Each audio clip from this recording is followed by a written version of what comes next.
अस्सलामुअलैकुम। मोहम्मद अजहर सिद्दीक अपने प्रोग्राम सियासी गपशप के साथ हाजिर खिदमत है। 7 फरवरी 2024 सबसे बड़ी खबर, 70 सीटों पे पाकिस्तान तहरीक इंसाफ को हराने की पूरी प्लानिंग बेनकाब हो गई है। उसमें बहुत से उम्मीदवारों को उठाया गया, कोई सपोर्टर को, किसी के भाई को, किसी के रिश्तेदार को, लेकिन वो नाकाम हो जाएगी। और 8 फरवरी के इलेक्शन में वो जो 70 सीटों पे मुसीबत पड़ी हुई है कि पाकिस्तान तहरीक इंसाफ बड़ी लंबी लीड से जीत रही है, उसे बराबर कैसे करना है, वो काम चल रहा है। और बहुत सी कोशिश उसमें, हाई कोर्टों में आए, इलेक्शन कमीशन गए, किसी ने कुछ नहीं किया। ये रिकॉर्ड की बातें आपके सामने मैं रख रहा हूँ, किसी ने कुछ नहीं किया। कोई बात नहीं, प्री पोल रिगिंग के हवाले से सबूत तैयार हो रहे हैं और मामला इलेक्शन के बाद, अगर इलेक्शन में पाकिस्तान तहरीक इंसाफ को बड़ी शिकस्त हुई, अगर होनी नहीं है, तो ये धांधली, ये सारा रिकॉर्ड पे आ जाएगा और फिर वो 35 पंचर या 4 हलकों के वोटों के हवाले से बात आगे तक जाएगी। और बातें बहुत सी करने की है, लेकिन आपके सामने रख देते हैं। शनाख्ती कार्ड आम लेने की शिकायत थी, चालान के बहाने ले लें। अब इस पे शनाख्ती पर चालान न करने का ऐलान हो गया। सलीम साफ़ी को पता नहीं क्या हुआ, मगर अजीबो गरीब से, लेकिन अब जो कह इंकशाफात की है, इस पर गुफ्तगू ज़रूर होगी। और किला सैफुल्लाह में जमीयत उलमा इस्लाम के दफ्तर क्या हमला क्या हुआ, इमरान खान के दोनों बेटों कासिम और सुलेमान की तस्वीर, माजरा क्या है। और रिदा फरूकी ने जो ट्वीट किया, पता नहीं साफ़ी के लाने के तो लायक है नहीं।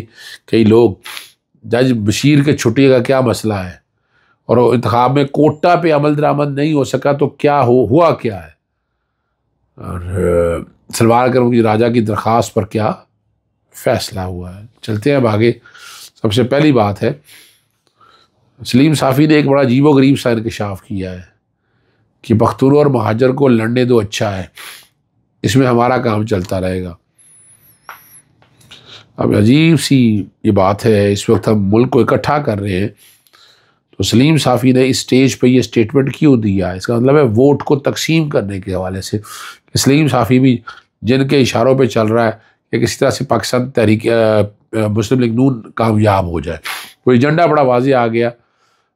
असली ठीक है, एतराज़ात आप पे, इख्तलाफात बहुत होंगे मगर इस तरीके से आप अगर करें तो ये मुनासिब नहीं है, इसकी इजाज़त बिल्कुल नहीं होनी चाहिए। लेकिन ये मामला ऐसा, इसका जवाब आसिफ अली जरदारी साहब की तरफ से और पाकिस्तान पीपल्स पार्टी की तरफ से ज़रूर आएगा। मैं बहरहाल इस बात को नेगेट करता हूँ। मैंने कई दफ़ा मिला इस मामले को बड़े गौर से देखा है। पख्तून और महाजर को बड़ा आसान तरीके से साथ साथ लेकर वो चलते रहते हैं। ये वोट बैंक इसलिए किया है कि तकसीम हो सके, पाकिस्तान पीपल्स पार्टी को वोट ना जा सके। यहाँ शनाख्ती कार्ड के हवाले से बहुत सी शिकायत आ रही थी कि ट्रैफिक पुलिस वाले आते हैं, शनाख्ती कार्ड लेके चले जाते हैं। इस पर जो है वो चलान शनाख्ती पार्ट पर नहीं होगा। मकसद यही है कि लोग वोट डालने में मुश्किल से बचाया जाए। ट्रैफिक की खिलाफ वर्जी पर मामूल की कार्रवाइयाँ जो है ना, वो जारी होंगी। बलूचिस्तान में इस पर नोटिस ले लिया इलेक्शन कमीशन ने। किला सैफुल्लाह में जमीयत उलमा इस्लाम फजलुर रहमान के दफ्तर के बाद हमला हुआ। भारी दफरी वहाँ पर पहुँची और मुतासरा इलाके को भी उन्होंने घेरा लिया, लेकिन इलेक्शन कमीशन ने इसमें बड़ा नोटिस ले लिया। अब आज का दिन ही तो है, अब इलेक्शन तो मुलतवी होने से रहे, इलेक्शन तो कल हो रहे हैं। और कल के इलेक्शन में पाकिस्तान तहरीक इंसाफ बहुत बड़े मार्जिन से आगे जा रही है। कार्रवाइयाँ आज भी जारी थी, यानी अगर इलेक्शन कैंपेन रुक सकी है तो कार्रवाइयाँ आज भी जारी हैं। इमरान खान साहब के साहबजादे बड़े फ्रंट लाइन पे आ गए। उनकी साबका अहलिया जो है जमामा गोल्डस्मिथ ने दोनों बेटों कासिम और सुलेमान की तस्वीर शेयर की। हाथ में, बैकग्राउंड पे ये चल रहा है, हाथ में पाकिस्तान तहरीक इंसाफ का झंडा है। और ये 8 फरवरी के इलेक्शन के दर्ज है। 8 फरवरी की डेट जो है साथ दर्ज, का मतलब है पाकिस्तान में आम इंतखाबात हैं। तो कासिम और सलमान पाकिस्तान के साथ खड़े हैं, पाकिस्तान के बच्चे हैं और कौम उनके साथ खड़ी है। और एक बड़ी अजीबो गरीब सी बात है, ट्वीट किया है गरीदा फ़रूकी अब किसकी ज़ुबान बोल रही है ये समझिए। उन्होंने लिख दिया इमरान खान ख़त्म शुद्ध, यानी कोई ज़ाती दुश्मनी है आपकी गरीदा फ़रूकी साहिबा। आप अपना काम करें, सहाफ़त करनी है सहाफ़त करें, आपको PRO तो नहीं है ना जो या आपने ऐसा बैगेज उठाया हुआ है, तो आप लोग को डाउट तो नहीं आ रही है, इसका मतलब एस्टैब्लिशमेंट की ज़ुबान आप बोल रही है, आपका ताल्लुक और क्या रह गया डाउट, और तो किसी को डाउट नहीं होगा। या तो खुल के किया करे ना, कमरान शाहिद के प्रोग्राम में जा रहा होता है वो खुल के बात करते हैं, वो साफ कहते हैं भाई मैं उनका आदमी हूँ। आप भी खुल के कहें ना कि आप उनकी और उनके आपको उनसे ताल्लुकात है, आप उनकी ज़ुबान बोलती है। चले पाकिस्तान तहरीक इंसाफ के जैसे मैंने 60 के करीब 70 के करीब लोगों का बताया है, उसमें रिसेंट एक और इजाफा है, राजा बशारत के जो भाई राजा नासिर को रावलपिंडी पुलिस ने गिरफ्तार कर लिया और उसने लोगों को न सिर्फ रियासत के खिलाफ बरगलाया बल्कि मुल्की अमलाक को भी नुकसान पहुँचाया। 9 मई के वाक़यात में मुलव्वस रियासत के खिलाफ गद्दारी के मुर्तकब हुए और ये कहा गया है कि राजा नासिर ने जुर्म कबूल किया और मास्टर माइंड के खिलाफ वादा मुआफ़ करने के लिए तैयार है। अब मास्टर माइंड से क्या मुराद देते हैं, मास्टर माइंड से ये मुराद इमरान खान लेते हैं। और बहरहाल ये जो अब कर चल रहे हैं मैं क्या कह सकता हूँ। जज बशीर इस्लामाबाद हाईकोर्ट तशरीफ़ ले गए और छुट्टी देने की दरख्वास्त दी है, दोबारा छुट्टी की दरख्वास्त देने वाले, उन्होंने कहा छुट्टी मंजूर, उन्होंने कहा मुझे नहीं पता कर लें आप लोग जहाँ कहीं से पता करना है। इस्लामाबाद हाईकोर्ट में एक और बड़ा अहम मामला है, और वो बड़ा अहम मामला इसलिए ख़वातीन का एक कोटा है 5%, इस पर वो दरख्वास्त दायर की गई थी और निपटा दी है। और इस्लामाबाद हाईकोर्ट की जस्टिस ने इलेक्शन कमीशन के वकील जो है ना उनके बयान पे इलेक्शन कमीशन इस दरख्वास्त पर फैसला कर देता है। ये जो मामला है ना वो इस्लामाबाद हाईकोर्ट के सामने आया गया। तहरीक इंसाफ को और बड़े मसाइल देख रही है।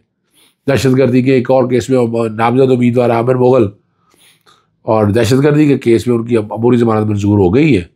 2 लाख के मुचलकों के एवज 10 रोज़ा अबूरी ज़मानत मंजूर की है। सिंध हाईकोर्ट में आपको सिंध में बिल बोर्ड बड़े लगते थे, उसमें भी फैसला महफूज हो गया, अमल दरामद नहीं हो सका। अब यह तौहीन अदालत की कार्रवाई करने के हवाले से जो अंदिया है वो दिया गया है। सबसे अहम मामला जो मैंने वो रखा हुआ था वो इलेक्शन कमीशन सलमान अकबर राजा की फार्म 33 पर पार्टी ज़कर का नज़र दर्ज ना करने पर फैसला महफूज सुना दिया है और दरख्वास्त खारिज कर दी है आखिरी मौके पे आकर, एक दिन पहले, ताकि वो रेमेडी ना ले सकें। और यहाँ से ये साबित हुआ कि ये उनको प्राइवेट कैंडिडेट ट्रीट कर रहे हैं। क्या कर रहे हैं? Private candidate. हालांकि वो तो पाकिस्तान मुस्लिम लीग नून के कैंडिडेट है ना।